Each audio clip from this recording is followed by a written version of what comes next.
Hello students, S V academy Rawla के online platform पर आपका स्वागत है। आज हम पढ़ेंगे कक्षा 11 के अनिवार्य हिंदी पुस्तक आरोह का पहला लेसन, जो कि है कहानी एक नमक का दरोगा, जिसके कहानीकार हैं प्रेमचंद। तो इस लेसन को हमने शुरू कर लिया था और प्रेमचंद का परिचय हमने पढ़ा था और किस प्रकार से उनका जीवन रहा इसके बारे में हमने पढ़ लिया था। एक बार फिर रिपीट कर देता हूँ। उनका मूल नाम धनपत राय था। जन्म 1880 और मृत्यु 1936। जन्म स्थान है उनका लम्ही गांव, उत्तर प्रदेश। प्रमुख रचनाएं आपको बता दी गई थी, जिस प्रकार से सेवा सदन, प्रेमाश्रम, रंगभूमि, निर्मला, कायाकल्प, गबन, कर्मभूमि, गोदान, ये इनके उपन्यास हैं। सौजे वतन इनकी बहुत ही प्रसिद्ध कहानी थी। एक कहानी संग्रह था जिसको अंग्रेज़ों ने जब्त कर लिया था, क्योंकि वो स्वतंत्रता के लिए प्रेरित करती थी हमें कहानी। इसके अलावा उन्होंने बहुत सारे कहानी संग्रह, नाटक और निबंध भी लिखे हैं। और इस महान व्यक्ति मुंशी प्रेमचंद का जन्म 1880 में हुआ और 1936 में इनकी मृत्यु हो गई, यानी कि बहुत ही कम समय तक ये जीवित रहे। और फिर इनका हमने पढ़ा था इनके बारे में कि प्रेमचंद हिंदी साहित्य के शिखर पुरुष माने जाते हैं और इनका बचपन अभावों में बीता, यानी कि गरीबी जैसी इनकी हालत थी। स्कूली शिक्षा पूर्ण करके जैसे तैसे इन्होंने बीए तक की पढ़ाई की, परंतु ये क्या करना चाहते थे, इंग्लिश में एमए करना चाहते थे, परंतु पारिवारिक कारणों की वजह से ये एमए नहीं कर पाए। और फिर इन्होंने नौकरी भी की और नौकरी से त्यागपत्र देते हुए असहयोग आंदोलन में सक्रिय रूप से इन्होंने भाग लिया और भारतीय जीवन से संबंधित स्वतंत्रता से प्रेरित करने वाली बहुत सारी कहानियाँ लिखी। और हिंदी साहित्य की जब भी बात आती है तो मुंशी प्रेमचंद का नाम अवश्य आता है। तो आज अब पढ़ते हैं उनके बारे में। हिंदी साहित्य के इतिहास में कहानी और उपन्यास की विधा के विकास का काल विभाजन प्रेमचंद को ही केंद्र में रखकर किया जाता रहा है, यानी कि इतने ज़्यादा फेमस है कि हिंदी साहित्य के इतिहास को अगर काल विभाजन किया जाए तो इन्हीं के नाम से उस काल का विभाजन किया गया है। यानी कि अब इनके नाम से काल विभाजन हुआ तो इसी से पता लगता है कि वास्तव में उनकी बहुत ज़्यादा प्रसिद्धि थी और बहुत ज़्यादा प्रसिद्ध थी, और आज भी उनकी कहानियाँ हम बड़े चाव से पढ़ते हैं। प्रेमचंद को ही केंद्र में रखकर काल विभाजन किया गया। जैसे प्रेमचंद पूर्व युग, यानी कि प्रेमचंद के जन्म से पूर्व का जो युग था, फिर प्रेमचंद युग और प्रेमचंदोत्तर युग। प्रेमचंद प्लस उत्तर, उत्तर का मतलब बाद में, यानी कि एक तो प्रेमचंद से पूर्व का युग, एक प्रेमचंद का युग और प्रेमचंद के बाद का युग। तो इन तीनों को नाम दिया गया प्रेमचंद पूर्व युग, प्रेमचंद युग और प्रेमचंदोत्तर युग, यानी कि इतने ज़्यादा फेमस थे ये इन्हीं के, यानी कि काल विभाजन का नामकरण ही इन्हीं के नाम से कर दिया गया। तो यह प्रेमचंद के निर्विवाद महत्व का एक स्पष्ट प्रमाण है। यही बात मैंने अभी आपको बताई भी है और आगे लिख भी रहा है कि यह प्रेमचंद के निर्विवाद, बिना किसी विवाद के, निह प्लस विवाद, बिना किसी विवाद के महत्व का एक स्पष्ट प्रमाण यानी कि सबूत हमारे सामने है। वस्तुतः प्रेमचंद ही पहले रचनाकार है जिन्होंने कहानी और उपन्यास की विद्या को कल्पना और रोमानियत के धुंधलके से निकालकर यथार्थ वास्तविकता, रियलिटी की ठोस जमीन पर प्रतिष्ठित किया है, यानी कि उतारा है। पहले तो सिर्फ क्या थे, कल्पनाएं करते थे, रोमानियत थी, यानी कि इधर उधर से लोग बाग कहानियाँ लिख देते थे, परंतु मुंशी प्रेमचंद ने इन कहानियों को कल्पनाओं और धुंधलके से निकाला और यथार्थ वास्तविकता की ठोस जमीन पर यानी कि इनको धरातल पे उन्होंने उतारा और प्रतिष्ठित किया और इसकी प्रतिष्ठा कायम की, अर्थात एक स्तंभ के रूप में इसको गढ़ा उन्होंने। यथार्थ यानी कि वास्तविकता की जमीन से जुड़कर कहानी किस्सा गोई तक सीमित न रहकर, यानी कि ये किस्से ही नहीं रहे। पहले क्या होती थी, कहानियाँ किस्से होते थे, यानी कि छोटी छोटी कहानियाँ बना दी गई और लोगों में सुना दी गई, परंतु ऐसा नहीं किया गया। अब प्रेमचंद जब इस धरती पे अवतरित हुए उसके पश्चात उन्होंने इसको धरातल पे उतारा, यानी कि इनको लिखना शुरू किया और लोगों के लिए सहेज कर रखा और लोगों को प्रेरित करने वाली कहानियाँ लिखी। तो इसीलिए कह रहा है कि यथार्थ की ज़मीन से जुड़कर, वास्तविकता की ज़मीन से जुड़कर, यानी कि धरातल से जुड़कर कहानी किस्सा गोई तक, किस्सों तक सीमित न रहकर पढ़ने पढ़ाने की परंपरा से भी जुड़ी और पढ़ने और पढ़ाने की परंपरा से भी जुड़ा, अर्थात साहित्य में इसको स्थान प्राप्त हुआ। इसमें उनकी हिंदुस्तानी यानी हिंदी उर्दू मिश्रित, यानी कि सर्वप्रथम वो उर्दू में ज़्यादा लिखते थे, तो इसमें उनकी हिंदुस्तानी भाषा का विशेष योगदान रहा है। हिंदुस्तानी भाषा यानी कि हिंदी और उर्दू मिश्रित, यानी कि दोनों भाषाओं का वो संयुक्त रूप से प्रयोग करते थे और इसके स्तर को, कहानी के स्तर को और भाषा के स्तर को उन्होंने ऊंचा उठाना चाहा और उसके लिए वो सफल भी हुए। उनके यहाँ हिंदुस्तानी भाषा अपने पूरे ठाट बाट और जातीय स्वरूप के साथ आई है। उनके यहाँ जब उन्होंने रचनाएं प्रारंभ की, अपनी लेखनी चलानी शुरू किया, तब हिंदुस्तानी भाषा अपने पूरे ठाट बाट के साथ, ऐशो आराम के साथ, अपने वर्चस्व के साथ और जातीय स्वरूप के साथ आई है। तब से हिंदी की विशेष पहचान बनाई, अर्थात हिंदी की विशेष पहचान बनाने के लिए पहचान किन्होंने बनाई? मुंशी प्रेमचंद ने। तो ये थे उनकी। अब है आगे उनका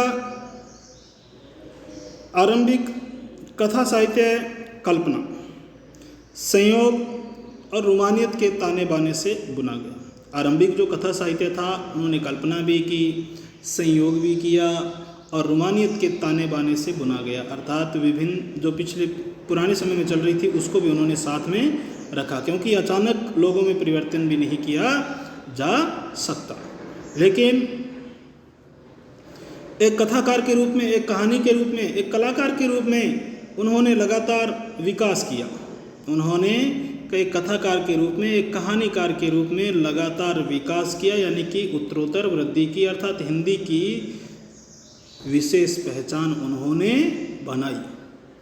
और पंच परमेश्वर जैसी कहानी तथा सेवा सदन जैसे उपन्यास के साथ सामाजिक जीवन को कहानी का आधार बनाने वाली यथार्थवादी कला के अग्रदूत के रूप में सामने आए। और उन्होंने कौन सी कहानी लिखी? पंच परमेश्वर। बहुत ही ज़्यादा फेमस कहानी है, पढ़ के देखना इसको। पुराने समय में, यानी कि लगभग 5-7 साल पहले, 10 साल पूर्व, 15 साल पूर्व ये हिंदी में लगती भी थी, पंच परमेश्वर। पंच परमेश्वर जैसी कहानी तथा सेवा सदन एक उपन्यास की रचना की है इन्होंने, नॉवल की रचना की है। जैसे उपन्यास के साथ सामाजिक जीवन को, यानी कि समाज में समाज किस प्रकार चल रहे हैं, उनका लोगों का जीवन यापन कैसा है, इसको इस चीज़ को कहानियों का आधार बनाने वाली यथार्थवादी यानी कि वास्तविक कला के अग्रदूत के रूप में, अग्रदूत यानी कि आगे चलकर, यानी कि आगे रहकर एक दूत बनकर, एक मसीहा बनकर सामने आए। यथार्थवाद के भीतर भी आदर्शोन्मुख, आदर्श की ओर उन्मुख, आदर्शों की ओर उन्मुख होना, आदर्शों की ओर बढ़ना, यानी कि अच्छे आदर्शों को यानी कि अपनाना। तो यथार्थवाद के भीतर भी आदर्शोन्मुख, यथार्थवाद से आलोचनात्मक, यानी कि यथार्थवाद के भीतर भी आदर्शोन्मुख, यथार्थवाद से आलोचनात्मक यथार्थवाद तक की विकास यात्रा प्रेमचंद ने की, यानी कि लोगों की आलोचना की, अर्थात जो गुलामी की बेड़ियों में जकड़े हुए थे उनकी आलोचना की उन्होंने। उनके अर्थात कहने का अभिप्राय ये है कि उन्होंने लोगों को जो गुलामी वाला जीवन जी रहे थे और उसी में मस्त थे, तो उनकी आलोचना की, अर्थात उनको आज़ादी के लिए प्रेरित किया, अर्थात उनको बार बार आलोचना की, अर्थात उनके मानसिकता को उन्होंने बदला। आलोचनात्मक यथार्थवाद तक की विकास यात्रा प्रेमचंद ने की। आदर्शोन्मुख यथार्थवाद स्वयं उन्हीं की गढ़ी हुई संज्ञा है। यह कहानी और उपन्यास के क्षेत्र में किए गए उनके ऐसे रचनात्मक प्रयासों पर लागू होती है। यानी कि खूब सारी रचनाएं की, रचनात्मक प्रयास किए, लोगों को प्रेरित किया, कहानियाँ और उपन्यास खूब सारे उन्होंने लिखे जो कटु यथार्थ का चित्रण करते हुए, यानी कि कटु यथार्थ, कटु मैंने कड़वा, यथार्थ वास्तविकता, जो कड़वी वास्तविकता थी उसका चित्रण करते हुए, यानी कि जो कड़वी बातें थी, जो कड़वे सच थे, उनको वो सामने लेके आए, लोगों को प्रेरित किया। उनका चित्रण करते हुए भी समस्याओं और अंतर्विरोधों को, जो समस्याएं थी और जो आंतरिक विरोध थे, उनको अंततः एक आदर्शवादी और मनोवांछित समाधान तक पहुंचा देती है। मनोवांछित, मन की इच्छा, समाधान तक पहुंचा देती है। यानी कि जो समस्याएं थी, अंतर्विरोध थी, उनको उन्होंने दूर करने का प्रयास किया, दूर किया भी, और एक आदर्शवादी और मनोवांछित समाधान, मनोवांछित यानी कि मन की इच्छा के अनुसार जो उसका समाधान था, उसके तक भी हमको उन्होंने पहुंचाया। सेवा सदन, प्रेमाश्रम आदि उपन्यास और पंच परमेश्वर, बड़े घर की बेटी, नमक का दारोगा आदि कहानियाँ ऐसी ही हैं। यानी कि जो अंतर्विरोधों को अंततः क्या किया, एक आदर्शवादी और मनोवांछित समाधान तक पहुंचा देती है। तो उनमें मुख्य कहानियाँ कौन कौन सी थी उनकी? सेवा सदन, प्रेमाश्रम, ये तो उपन्यास थे इनके। सेवा सदन, प्रेमाश्रम आदि उपन्यास, और उसी प्रकार पंच परमेश्वर, बड़े घर की बेटी, नमक का दरोगा, जो कहानी आपके सिलेबस में है, जो हम पढ़ रहे हैं, वो कहानी, बड़े घर की बेटी, ये कहानी भी आपकी पढ़ी हुई है। पंच परमेश्वर पुरानी कहानी है। तो ये आदि कहानियाँ ऐसी ही हैं, यानी कि जो हमें प्रेरित करती है, मनोवांछित समाधान तक पहुंचाती है। बाद की उनकी रचनाओं में यह आदर्शवादी प्रवृत्ति कम होती गई, और बाद में अर्थात जो पुरानी परंपरा चल रही थी उसके अनुसार उन्होंने थोड़ी थोड़ी कहानियाँ लिखी, अर्थात लोगों को अलग रास्ते की ओर प्रेरित करना। यानी कि अपने एक अचानक से किसी को अलग रास्ते पे नहीं लेके जा सकते, धीरे धीरे उन्होंने उनके रास्ते बदले, और धीरे धीरे उनकी क्या हुई, जो आदर्शवादी प्रवृत्ति थी वो क्या हो गई, कम होती गई, अर्थात धीरे धीरे वो कम हो गई, और धीरे धीरे वे ऐसी स्थिति तक पहुँचते हैं जहाँ कठोर वास्तविकता को प्रस्तुत करने में वे किसी तरह का समझौता नहीं करते, और धीरे धीरे वो ऐसी स्थिति तक पहुंचते हैं, यानी कि ऐसी हालात में हमें पहुंचाते हैं कहानियों के माध्यम से, उपन्यासों के माध्यम से, जहाँ कठोर वास्तविकता, यानी कि बड़ी ही कठोर वास्तविकता, रियलिटी है, को प्रस्तुत करने में वे किसी तरह का समझौता नहीं करते, और वास्तविकता को उन्होंने क्या किया, हमारे सामने प्रस्तुत किया। आगे है गोदान उपन्यास। गोदान बहुत ही ज़्यादा फेमस उपन्यास है इनका, बहुत ही ज़्यादा प्रसिद्ध, विश्व की अनेक भाषाओं में इसका अनुवाद हुआ है, और विश्व में अनेक देशों में इसको बड़े ही चाव से, बड़े ही रुचिपूर्वक गोदान उपन्यास को पढ़ा जाता है।